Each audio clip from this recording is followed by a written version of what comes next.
வருகின்ற பங்குனி உத்திர நாளில் வரும் 1 மணி நேரம் முருகனுக்காக இந்த ஒரு விரதம் இருந்து பாருங்க.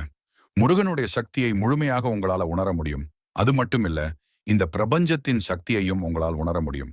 இந்த நாள்ல முருகனிடத்தில் இந்த ஒரு விரதத்தை இருந்து நீங்கள் மனம் உருகி எது வேண்டினாலும் அதை அப்படியே முருகன் உங்களுக்கு கொடுப்பான். எந்தவித சோதனையும் இல்லாமல். என்றும் இல்லாமல் இன்றைக்கு இந்த வீடியோவை நீங்கள் பார்க்கிறீர்கள் என்றாலே முருகன் உங்களுக்கு ஒன்று உணர்த்துறான். உன்னை தேடி நான் வந்துவிட்டேன். நீங்கள் அவனிடத்தில் கேட்ட அனைத்தையும் கொடுக்கப் போகிறான் என்று நம்பிக்கையோடு ஓம் முருகா என்று கூறி முருகன் ஆராதனை சேனலை சப்ஸ்கிரைப் லைக் பண்ணிக்கோங்க. பங்குனி உத்திரம் ஏப்ரல் 1ஆம் தேதி.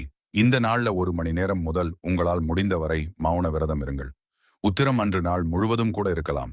இன்று முருகனின் சக்தி பிரபஞ்சம் எங்கும் அதிக சக்தியாயிருக்கும். இன்று நீங்கள் மௌன விரதம் இருந்து முருகனிடத்தில் உங்கள் வேண்டுதலை வைத்தால் எவ்வித தடைகள் இல்லாமல் அப்படியே நடக்கும். மௌன விரதத்தை ஹோரை நேரத்தில் இருந்தால் இரட்டை பலன் கொடுக்கும்.